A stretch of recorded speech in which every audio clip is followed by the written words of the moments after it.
Bab 34, Villa Matahari dan Jejak Terakhir.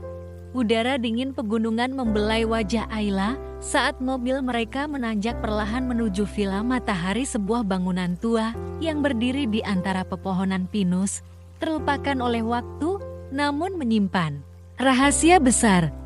Villa itu dulunya milik kelompok investor awal dari proyek Matahari, tempat pertemuan-pertemuan rahasia berlangsung sebelum proyek dikomersialisasi. Arman pernah menyebut tempat ini sebagai tempat lahir dan kuburnya kebenaran. Ayla duduk di samping Arzaki, sementara Reyhan berada di kursi belakang, masih dalam masa pemulihan, tapi menolak untuk ditinggal. Bersama mereka, ada Randy dan dua pengawal terpercaya. Tidak ada yang tahu pasti apa yang akan mereka temukan.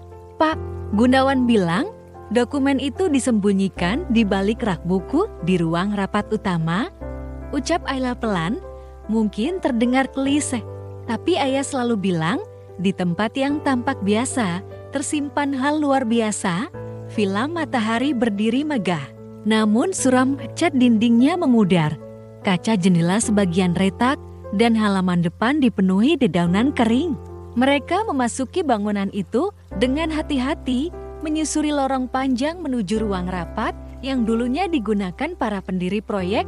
Ruangan itu besar, dipenuhi rak buku tua, meja kayu panjang, dan kursi berdebu. Cahaya matahari menembus kaca, buram, menciptakan siluet bayangan seperti lukisan kelam masa lalu. Ayla berjalan ke arah rak buku di sisi timur ruangan. Ia menyentuh kayu tua itu dengan lembut, mencoba mengingat petunjuk ayahnya. Tangannya menyentuh sebuah buku besar berjudul Ilmu Energi dan Cahaya, lalu menariknya. Klik. Sebuah suara mekanis terdengar dari balik rak, lalu perlahan, sebagian rak bergeser, memperlihatkan dinding berlubang kecil dengan kotak besi tersembunyi di dalamnya. Dengan bantuan Randy, kotak itu dikeluarkan, tidak berat, namun terasa mengandung beban bertahun-tahun kebenaran yang dikubur. Di dalamnya terdapat map besar berisi dokumen asli perjanjian pendirian proyek Matahari, transkrip rapat, serta rekaman suara dari beberapa pertemuan penting. Ayla membuka salah satu dokumen dan menemukan tanda tangan D.E. dan Arman di lembar yang sama. Ini bukti DAP menyetujui penggunaan dana luar negeri untuk proyek. Tapi di bawahnya ada catatan tangan ayahku yang menyatakan keberatannya dan ancaman pemecatan jika menolak. Arzaki membaca cepat. Ini sangat kuat. Ini seperti pengakuan paksa. Namun sebelum mereka bisa melanjutkan, suara langkah kaki terdengar dari luar, cepat dan berat. Diam, bisik Arzaki. Ia memberi isyarat agar semua tiarap. Beberapa detik kemudian, dua pria bersenjata masuk, mengenakan pakaian hitam dan headset komunikasi. Mereka jelas bukan penjaga biasa, ini tim eksekusi. Salah satu dari mereka berkata di radio, target tidak terlihat. Periksa semua ruangan. Reyhan memberi isyarat ke jendela belakang dengan cepat. Mereka berlari diam-diam menuju lorong alternatif menuju garasi belakang villa.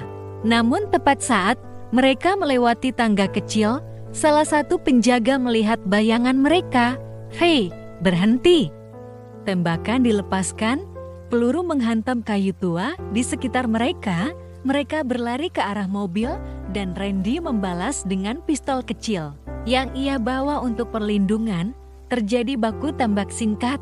Salah satu penyerang tertembak di kaki, sisanya mundur sambil menghubungi markas. Mobil mereka melesat turun dari villa, meninggalkan suara siren palsu dan langkah kaki yang terputus. Di kejauhan, di perjalanan pulang, Ayla duduk terdiam. Dokumen itu sekarang berada di dalam koper tahan api di pangkuannya. Ia tahu, ini mungkin lembar terakhir dari teka-teki besar yang membungkus hidupnya selama ini. Kita tak bisa simpan ini lebih lama, ucapnya akhirnya. Kita harus ajukan semua ke KPK dan publikkan melalui jurnalis investigasi. Setuju, kata Asaki.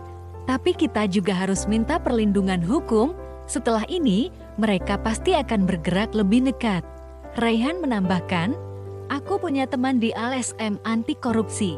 Mereka bisa bantu distribusi informasi secara independen supaya tak bisa dihapus atau dibungkam. Malam itu, mereka bekerja tanpa henti. Dokumen-dokumen dipindah, direkam ulang, disalin ke puluhan perangkat penyimpanan, dan dikirim ke berbagai rekanan. Dan di saat yang sama, tim hukum Mahendra Corp mulai menyiapkan tuntutan resmi ke pengadilan. Atas nama Ayla dan Yayasan Keluarga Arman, di sudut kamarnya, Ayla menatap foto ayahnya dan berbisik pelan, "Ini untukmu, Ayah, untuk semua yang kau relakan. Aku janji, dunia akan tahu siapa sebenarnya yang harus disalahkan dan siapa yang selama ini diam demi melindungi." Di tempat lain, Depre menatap laporan kekalahan kecil yang ia alami. Dengan marah, ia melempar ponsel ke meja. Mereka terlalu dekat. Mereka terlalu banyak tahu. Seorang pria berjas datang dan menyerahkan foto-foto udara dari drone yang mereka gunakan di Villa Matahari. Salah satunya memperlihatkan wajah Ayla membawa koper besi keluar dari villa. "Waktunya langkah terakhir," ujar Depre dingin.